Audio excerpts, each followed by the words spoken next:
Today we're at the beautiful Coco De Mer Boutique Hotel and Fiamma Grill in Ballito, and we're going to be chatting to Fabs about what they're doing during the current situation, how they're coping, what regulations they've put in place, and what positivity is actually coming out of this whole situation.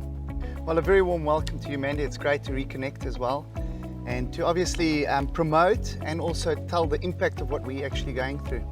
So from a hospitality framework, it has been challenging, and we're nervous about what stages we're allowed to open up and is there going to be some breathing room later down the line.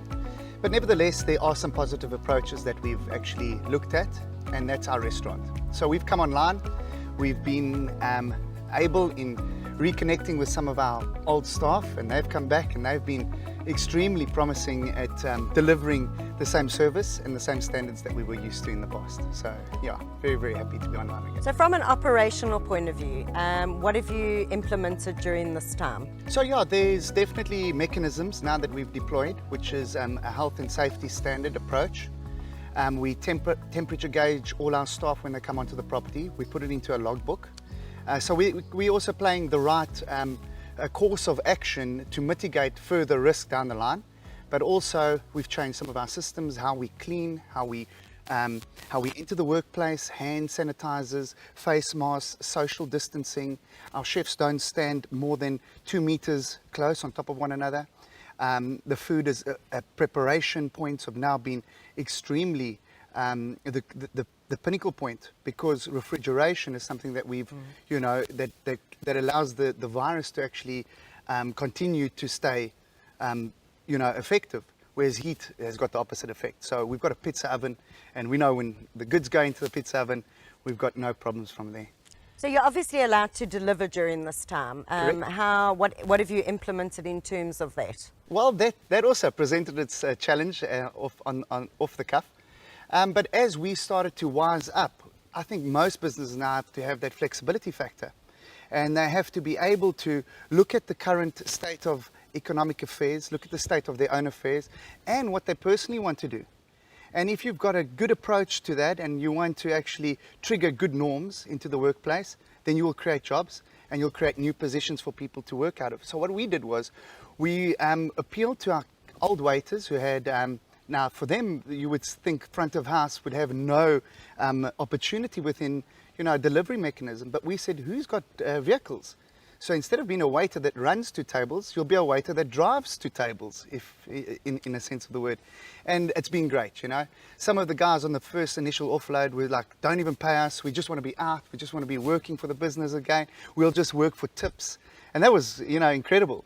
But we are a business and it needs to be sustainable. So now we've actually deployed a small service charge onto most of our deliveries, which people have been extremely generous, and we're very, very grateful to the public that say, with pleasure, please put that delivery fee on, and that money is now being pooled into a system and we pay all our drivers through that. So just also another nice mechanism to support the community.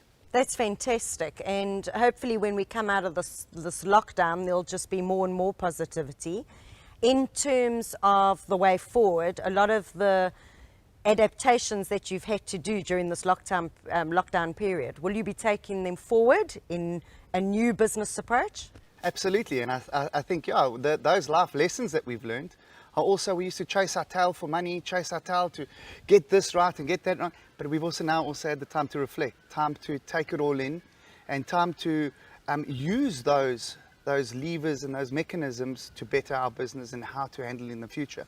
So we were actually having a general discussion, me and my team, and we were saying, can we still do the amount of deliveries? Because the deliveries have spiked, with us also entertaining around the pool, and you would know that we had some wonderful times with entertainment and people having a great time around the pool areas and some of our other dining areas.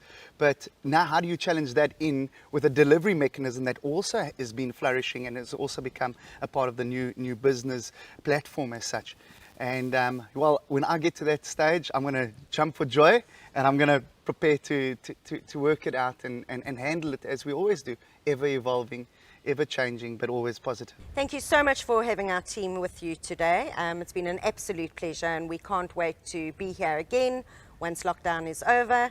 And for our viewers out there, to find out more about Coco De Mer as well as Fiamma Grill, You can follow us on our social media channels, Facebook, Instagram, Twitter, and our YouTube channel, as well as on our website, www.thevuvuzela.co.za. Remember, if you've got any feel-good stories that you want to share with us, and small businesses that you know that are needing a bit of help and exposure, you can email us on hello@thevuvuzela.co.za. Till next time.